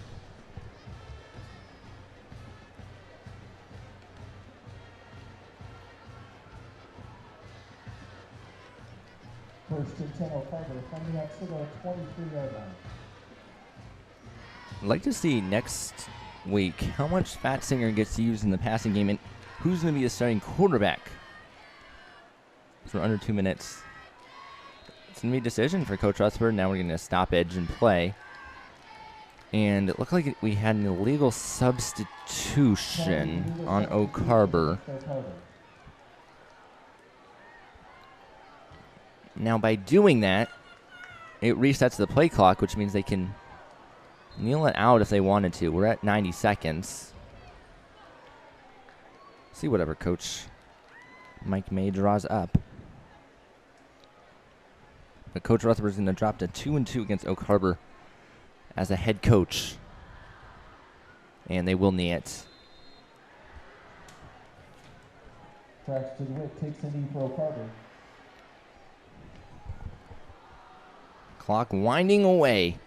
One more knee, and then this game will be concluded. 31-0.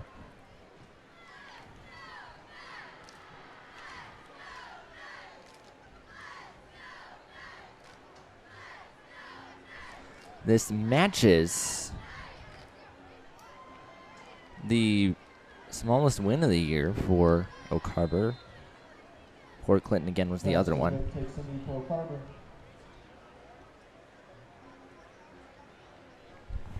I lied. No.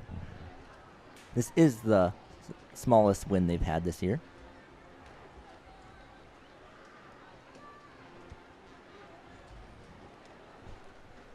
Trying to do quick math here. 20 seconds to go, and the play clock isn't even running because this one's over. 31-0. What a win for Oak Harbor. They moved 7-0. 4-0 in conference play. Please drive safely on your way home. What a game. We'll hand it to the Knights for, I mean, it was a hard-fought game. We gave them all they could handle.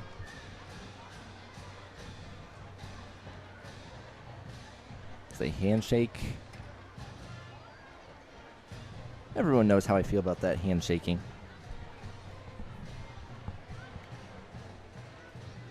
This is a great thing to see. Sportsmanship. One last time tonight, I'm going to welcome you inside the broadcast booth. Once again, the final score 31-0. The Knights off to Eastwood next week. I'll keep you posted on it. Hopefully we get a television broadcast, and fingers crossing on that one. We're going to chat with their IT director, athletic director during the week, and try and get that all ironed out. And if you've enjoyed this broadcast, please hit the thumbs up button. You've heard me say it multiple times now under this video. We're at 16, I think. Last week we got 22, which was, like I said, a record. So if we get over that, that'd be great. And as I said earlier, tomorrow I'm going to be calling the Bowling Green Falcons football game against the Akron Zips. It's the Falcons' first MAC game of the year. They lost to Old Dominion last week, but I mean, common theme was in their press conference last week was, hey, it's MAC play, new season. But yes, I'll be out there. The game starts at 3:30. It's on Falcon Media Sports Network. I will tweet out and send out the link to that on Facebook and anything if you want to have it. If you want me to email it to you, email me 25knap@otsegoKnights.org. But yes, I would appreciate it if you tuned in that. But thank you all so much for tuning into tonight's broadcast between Oak Harbor and Otsego. Hopefully, I'll be back for an Otsego game next week. Thinking it's going to be broadcast, but we'll see. Can't get too far ahead of myself, but I'll for sure be back for that late game when it comes to Otsego football. Caden Knapp, you know the drill with emailing me anytime, 25knap@OtsegoKnights.org. My name is Caden Knapp. This has been Otsego TV. Thank you all so much for tuning in. Stay safe, Otsego. Until next time.